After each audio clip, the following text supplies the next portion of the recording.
Hello ಸ್ನೇಹಿತರೆ, ನಮಸ್ತೆ. ನಾವು ಈ ವಿಡಿಯೋದಲ್ಲಿ ಯಾರಿಗೆ ಮನೆ ಇಲ್ಲ ಅವರು 1 BHK ಮತ್ತು 2 BHK ಮನೆಯನ್ನು ಪಡೆಯಬಹುದು. ಆದ್ದರಿಂದ ಈ ವಿಡಿಯೋನ ಪೂರ್ತಿಯಾಗಿ ನೋಡಿ, ಯಾವ ರೀತಿಯಾಗಿ ಅರ್ಜಿ ಸಲ್ಲಿಸಬಹುದು ಎಂದು ಈ ವಿಡಿಯೋದಲ್ಲಿ ನಾವು ಪೂರ್ತಿಯಾಗಿ ಹೇಳಿದ್ದೇವೆ. ಆದ್ದರಿಂದ ಈ ವಿಡಿಯೋನ ಪೂರ್ತಿಯಾಗಿ ನೋಡಿ ಸ್ನೇಹಿತರೆ. ನೋಡಿ, ಯಾವುದಾದ್ರೂ ಒಂದು ಕ್ರೋಮ್ ಬ್ರೌಸರ್ನ ಓಪನ್ ಮಾಡಿಕೊಳ್ಳಿ.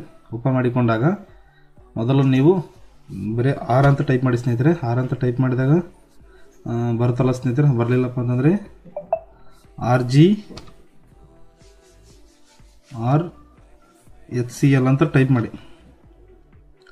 ಓಕೆ, ಮೊದಲ ವೆಬ್ಸೈಟ್ ಬಂತಲ್ಲ, ಇದ್ರ ಮೇಲೆ ಕ್ಲಿಕ್ ಮಾಡಿಕೊಳ್ಳಿ. ಕ್ಲಿಕ್ ಮಾಡಿಕೊಂಡಾಗ ಸ್ನೇಹಿತರೆ ಈ ರೀತಿಯಾಗಿ ಬರುತ್ತದೆ. ನೋಡಬಹುದು, ರಾಜೀವ್ ಗಾಂಧಿ ವಸತಿ ನಿಗಮ ನಿಯಮಿತ ಅಂತ ಇದೆ. ಇದರಲ್ಲಿ ನೀವು ಅರ್ಜಿಯನ್ನು ಸಲ್ಲಿಸಬೇಕು ಸ್ನೇಹಿತರೆ. ಯಾರಿಗೆ ಮನೆ ಇಲ್ಲ ಅಂಥವರು ಇದರಲ್ಲಿ ಅರ್ಜಿಯನ್ನು ಸಲ್ಲಿಸಿ ನೀವು 1 BHK ಮತ್ತು 2 BHK ಮನೆಯನ್ನು ಪಡೆಯಬಹುದು ಸ್ನೇಹಿತರೆ. ಇದರ ಫುಲ್ ಡೀಟೇಲ್ಸ್ನ ಏನೇನು ದಾಖಲಾತಿಗಳು ಬೇಕು ಎಲ್ಲ ಡೀಟೇಲ್ಸ್ನ ಈ ವಿಡಿಯೋದಲ್ಲಿ ಹೇಳಿದ್ದೀನಿ, ನೋಡಿ ಸ್ನೇಹಿತರೆ. ನೋಡಿ, ಇಲ್ಲಿ ಕೆಳಗಡೆ ಲಿಂಕ್ಗಳಂತಿದೆಯಲ್ಲ, ಇದರಲ್ಲಿ ಒಂದು ಸಾರಿ ಓಪನ್ ಮಾಡಿ ನೋಡಿದಾಗ ಎಲ್ಲ ಡೀಟೇಲ್ಸ್ ಓಪನ್ ಆಗುತ್ತೆ. ನೋಡಬಹುದು, ಇಲ್ಲಿ ಲಿಂಕ್ಗಳ ಮೇಲೆ ನನ್ನ ಮನೆ ಅಂತಿದೆಯಲ್ಲ, ಅದ್ರ ಮೇಲೆ ಕ್ಲಿಕ್ ಮಾಡಿಕೊಳ್ಳಿ. ಕ್ಲಿಕ್ ಮಾಡಿಕೊಂಡಾಗ ಈ ರೀತಿಯಾಗಿ ಬರುತ್ತೆ. ನೋಡಬಹುದು, ರಾಜೀವ್ ಗಾಂಧಿ ವಸತಿ ನಿಗಮ ನಿಯಮಿತ ನನ್ನ ಮನೆ ವಸತಿ ಯೋಜನೆ ಅಂತ ಇದೆ ಸ್ನೇಹಿತರೆ. ಇದರಲ್ಲಿ ನಾವು ಎಲ್ಲ ಡೀಟೇಲ್ಸ್, ನಿಮಗೆ ಏನಾದರೂ ಅರ್ಜಿ ಯಾವ ರೀತಿ ಒಂದ್ಸಾರಿ ಕೈಪಿಡಿನ ಒಂದ್ಸಾರಿ ನೋಡಿಕೊಳ್ಳಬಹುದು. ಕೈಪಿಡಿ ಮೇಲೆ ಕ್ಲಿಕ್ ಮಾಡಿಕೊಳ್ಳಿ. ಕ್ಲಿಕ್ ಮಾಡಿಕೊಂಡಾಗ ಈ ರೀತಿಯಾಗಿ ಬರುತ್ತೆ ಸ್ನೇಹಿತರೆ. ಇದರಲ್ಲಿ ಎಲ್ಲ ಡೀಟೇಲ್ಸ್ ಇರುತ್ತೆ. ಆ ಮನೆಗೆ ಸಂಬಂಧಪಟ್ಟಾಗೆ ಡಾಕ್ಯುಮೆಂಟ್ಸ್ ಏನೇನು ಬೇಕು ನೋಡಬಹುದು.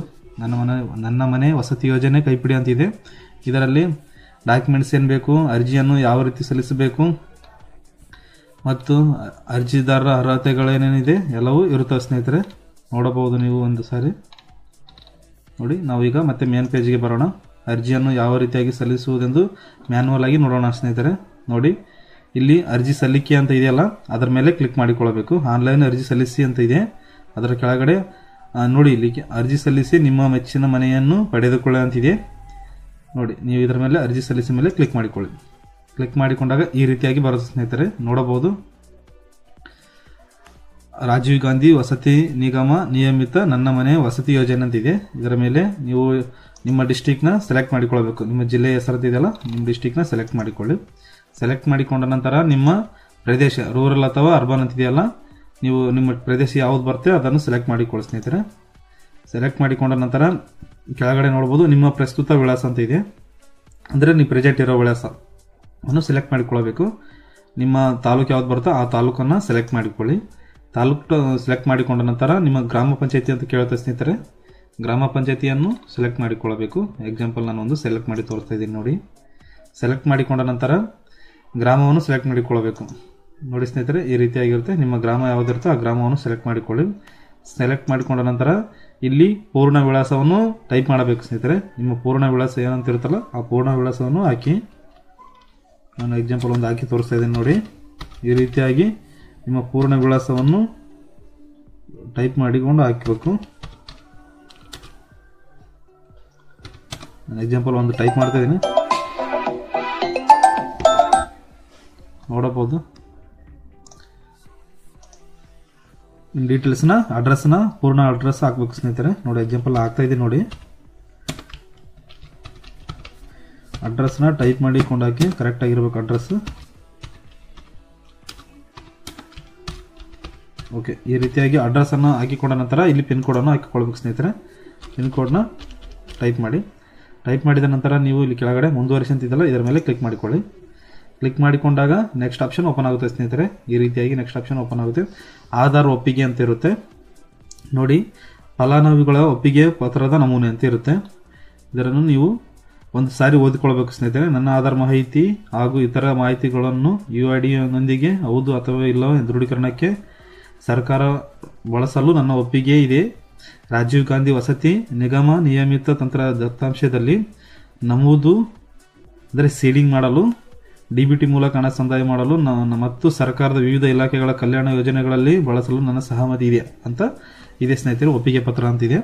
ಅದನ್ನು ನಾವು ಓದಿಕೊಂಡು ನಮ್ಮ ಆಧಾರ್ ಕಾರ್ಡ್ ನಂಬರ್ನ ಎಂಟ್ರಿ ಮಾಡಿಕೊಳ್ಬೇಕು ಸ್ನೇಹಿತರೆ. ಎಕ್ಸಾಂಪಲ್ ಮಾಡಿ ತೋರಿಸ್ತಾ ಇದ್ದೀನಿ ನೋಡಿ. ಒಂದ್ಸರಿ ನೋಡಬಹುದು, ನಾನು ಆಧಾರ್ ಕಾರ್ಡ್ ನಂಬರ್ನ ಎಂಟ್ರಿ ಮಾಡ್ತಾ ಇದ್ದೀನಿ.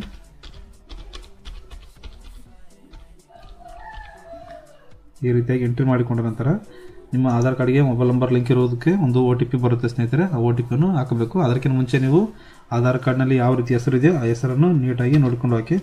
ಆ್ಯಕ್ಚುಲಿ ಈ ಅರ್ಜಿನ ನೀವು ಮೊಬೈಲ್ನಲ್ಲಿಯೂ ಹಾಕಬಹುದು ಸ್ನೇಹಿತರೆ.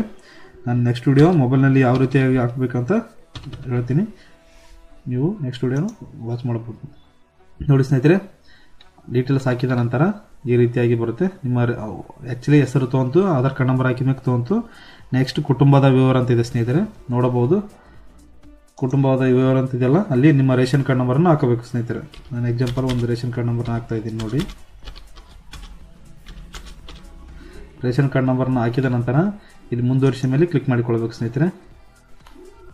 ಕ್ಲಿಕ್ ಮಾಡಿಕೊಂಡಾಗ ನಿಮಗೇನಾದರೂ ಈ ರೀತಿ ಬಂತಪ್ಪ ಅಂದರೆ ನಮೂದಿಸಿದ ಬೆಳಿತಾರ ಚೀಟಿ ವಿವರಗಳ ಕುಟುಂಬದಲ್ಲಿ ಡೇಟಾಬೇಸ್ನಲ್ಲಿ ಲಭ್ಯವಿಲ್ಲ ಅಂದರೆ ಸರ್ವರ್ ಇರಲಿಲ್ಲಪ್ಪ ಅಂದ್ರೆ ಈ ರೀತಿಯಾಗಿ ಬರುತ್ತೆ ಸ್ನೇಹಿತರೆ. ಸರ್ವರ್ ಇತ್ತಪ್ಪ ಅಂದರೆ ಈ ಅರ್ಜಿ ತಗೋತದೆ. ಆದ್ದರಿಂದ ನೀವು ಸರ್ವರ್ ಇದ್ದ ಟೈಮ್ನಲ್ಲಿ ಒಂದು ಸಾರಿ ಟ್ರೈ ಮಾಡಿ ನೋಡಿ, ಬಂದೇ ಬರುತ್ತೆ ಕಂಪಲ್ಸರಿ. ನಾನು ಆಲ್ರೆಡಿ ಬೇರೆ ಅರ್ಜಿಗಳನ್ನು ಹಾಕಿದ್ದೀನಿ, ಆ ವಿಡಿಯೋಗಳು ರೆಕಾರ್ಡ್ ಮಾಡಿಲ್ಲ. ಇದು ರೆಕಾರ್ಡ್ ಮಾಡುವ ಟೈಮ್ನಲ್ಲಿ ಸರ್ವರ್ ಇಲ್ಲ ಸ್ನೇಹಿತರೆ, ಆದ್ದರಿಂದ ಈ ತಗೋತಾ ಇಲ್ಲ ಅಪ್ಲಿಕೇಶನ್. ಈ ರೀತಿಯಾಗಿ ಬರ್ತಾ ಇದೆ. ನೀವು ಒಂದು ಸಾರಿ ನಿಮ್ಮ ಮೊಬೈಲ್ನಲ್ಲಿಯೂ ಟ್ರೈ ಮಾಡಿ ನೋಡಿ, ಬಂದೇ ಬರುತ್ತೆ.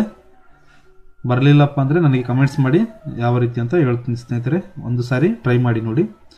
ಇನ್ನೂ ಹೆಚ್ಚಿನ ಮಾಹಿತಿಗಾಗಿ ನಮ್ಮ ಚಾನಲ್ನ ಸಬ್ಸ್ಕ್ರೈಬ್ ಮಾಡಿ ಹಾಗೂ ಸಪೋರ್ಟ್ ಮಾಡಿ ಸ್ನೇಹಿತರೆ. ಧನ್ಯವಾದಗಳು.